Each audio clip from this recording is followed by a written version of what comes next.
Paco isn't Paco at all. Paco is a man named Yusef Zarate Bourbon, a Mexican national. Here is his booking photo from Immigration and Customs Enforcement. Can we see it, Nicole? There it is. So we went from Paco, the sketch of the man on the horse, to Paco, the real picture behind the sketch, to Yusef Zarate Bourbon, a Mexican national arrested by Homeland Security investigations and the U.S. Marshals for, well, being in the country illegally, but also because he's wanted for murder in his home country. So for those of you who haven't been following this story, I'll set it up a little bit, but then we want to get to all the updates and how all of this came to be. So there's a shady article in the Olympian, says that a Lacey business owner has been abducted by ICE. The only source for this news article seems to be a GoFundMe that was set up by an activist, an anti-ICE activist who happened to live next door to this guy named Paco. And we originally became interested in it because the news article had no independent verification whatsoever. It was just this sob story about a guy named Paco, no last name, no other information about why ICE might have picked him up. They were calling it an abduction. And it just all didn't ring true. It didn't ring true to us. It didn't ring true to you. I asked you guys yesterday if you thought Paco was a real person. 100% of the people who took our poll, more than 1,000 people, said no. 100% said you didn't believe Paco was a real person. So we had gone about reaching out to the woman behind the GoFundMe, trying to check property records in the area, checking business licenses, because she also said he owned a farm, he owned a mechanic shop, couldn't find anyone named Paco, couldn't put the pieces together.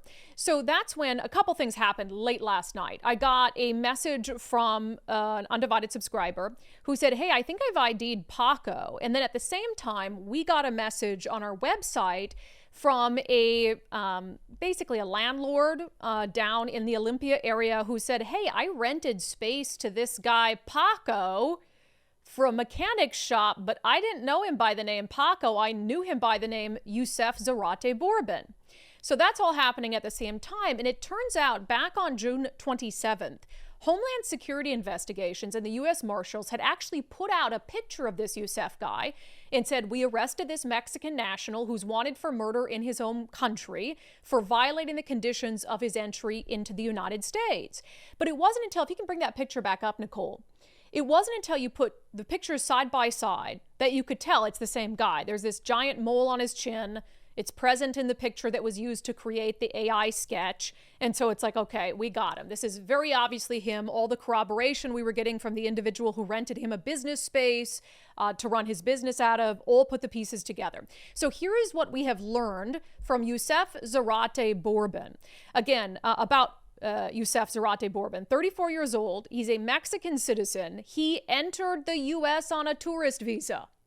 How many times have we heard that story? Came to the U.S. on a tourist visa, not came to the U.S. seeking asylum or anything like that, entered the U.S., oh, I'm just a tourist. And he never freaking left. Turns out he's wanted for murder. Now, I have to assume, and we're trying to get additional information from ICE, that warrant for murder out of Mexico wasn't present when he came into the U.S. on a tourist visa, or I think he would have been picked up at that time. And then he wasn't arrested by ICE. There are different factions that perform different tasks. He was arrested by the U.S. Marshals and Homeland Security investigations. So that's who picked him up. Yes, near his farm that does exist. He does have a farm. It's called Zarate Farms. So they picked him up out there. He's now awaiting deportation. None of that, of course, was talked about in the GoFundMe that raised $12,000 that was put forth by this Kruse Miller woman who owns a farm next door to his. And by, I would say, an hour or so after we had broke the news that Paco is Yusef and he was wanted for murder, this Kruse Miller woman starts to go dark on social media. So as of right now, the GoFundMe page is down. And also her Instagram page, where she was posting these videos about this horrible thing that happened to Paco, nuked. We heard from GoFundMe this morning. They said, what we can tell you right now is that we took the fundraiser down. So GoFundMe nuked the fundraiser overnight based on our reporting and the fact that they weren't able to confirm essentially the story that she was telling. I do believe that means that the money will be refunded. If you've donated to that fundraiser and you want your money back and you haven't got it yet, contact GoFundMe for sure. It seems like the only truths, and I said I thought it would be the case, that there would be some slivers of truth in this story. I said I thought it would be very weird if this Carissa Miller woman, who has an active social media profile, has an actual business tied to the accounts where she's making these claims. I said I thought it'd be really weird if she just manufactured this entire story out of thin air. I said there probably is a guy, he probably does live next to her, his name's probably not Paco, and there probably was a pretty good reason ICE detained him. And that turns out to be the truth. The two things that were true is that he owned a farm. It was called Zarate Farms. And he also owned a mechanic shop. It was called Riez Automotive Repair on Martin Way. It is now closed down. We know it's closed down because we were contacted by an individual who had rented that space, leased that space to Paco, who he never knew as Paco. It was always Youssef. Rented that space, and his Youssef's family had come late last month and cleaned it out and shut the business down because he was detained by ICE. So all of that, and I want to really just a note about this Carissa Miller woman because she's getting a lot of hate online right now. I think that she was very eager to believe a sob story about this guy because she hates ICE. I mean, she's all over social media, F immigration, F immigration. Now, I'm pretty confident that she didn't know he was wanted for murder. I'm guessing Youssef wasn't running around town saying, hey, I'm in the country illegally. I came here on a tourist visa and I'm wanted for murder back in Mexico, right? So I'm going to give her the benefit of the doubt and think that she really thought this was, a guy who was in the country illegally, but who was working at a farm, had a mechanic shop, and who was a good neighbor. I don't think that she knew he was a murderer. She knows now, though. She's never responded to our request for comment about this story. We've sent her multiple emails, and now, of course, she goes dark on Instagram. And I got an email from one of our viewers this morning saying, well, maybe the family, Youssef's family should still get the money. No, because, and I get it, I'm sympathetic, but the GoFundMe was based on a lie. And people donated to it not knowing that he was wanted for murder in Mexico. So that money it's ill-gotten gains, in my opinion. So I don't know what this Carissa Miller woman did or did not know, but I know that she did not know enough to be throwing out these outlandish claims that she had no confirmation on and using it to spin a sob story that got people to donate thousands of dollars. So all of that aside, not knowing her intentions, her motivations, although I know she dislikes immigration and ICE, the real bad guy here, besides Youssef, who might have killed someone, right? The real bad guy here is the mainstream news. And I'll stick to that all day long. Because they have an obligation that Carissa Miller didn't have. And that is to get to the real truth. That's the job.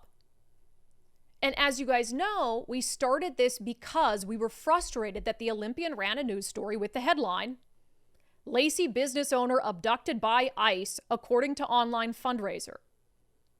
A headline that fuels fear and anger and hatred and fuels the violence that we're seeing up and down the West Coast directed at ICE agents. Because you've got the media suggesting that they're out there just abducting people.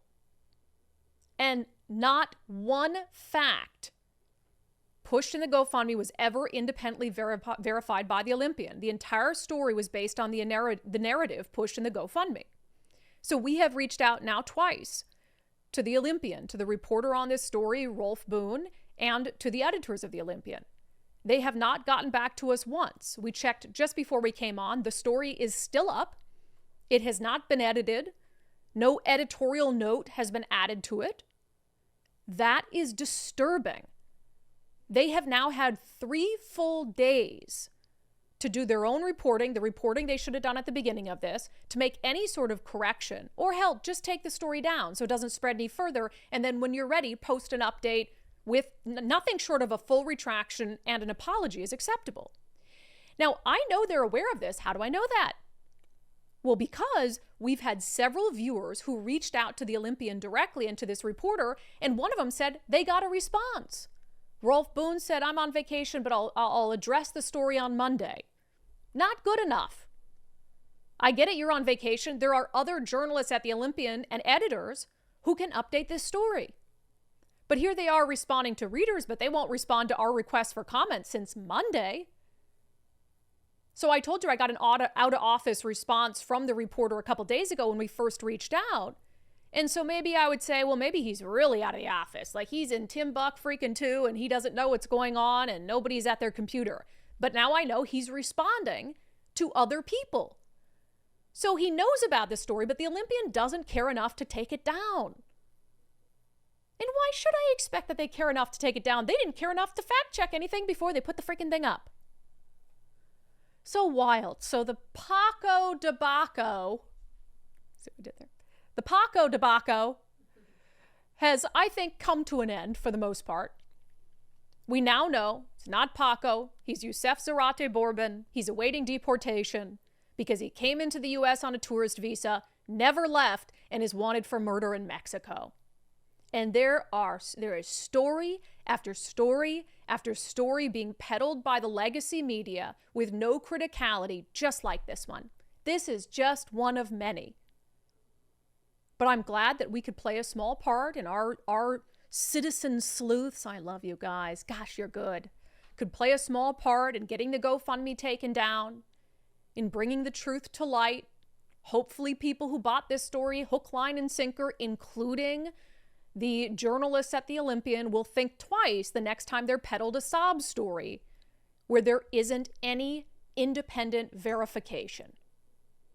So the only other update I'm interested in doing on this is if we hear back from Kruse and she has some sort of mea culpa. Again, maybe she's just, I am open to her just being a good-hearted person who really did have this great neighbor. I don't think he has ever gone by Paco. I think she used that name maybe because she found out what he was really arrested for and was trying to cover her tracks. I don't know. But maybe she started as a good-hearted person, wanted to do something nice for her neighbor. Story was picked up, and now she's like, oh, shoot. I think her coming out and saying, look, I've learned more and I'm sorry, would be just fine. That would be just fine. I'd like to see it. I don't expect it. I do expect it from the Olympian. So hopefully the Olympian does what the Olympian should do, because you cannot trust a news outlet that won't correct an obviously false story. And then we'll have an update on that. But Paco is Youssef. Youssef is heading back to Mexico and might spend the rest of his life in a Mexican prison. Who knows? Crazy.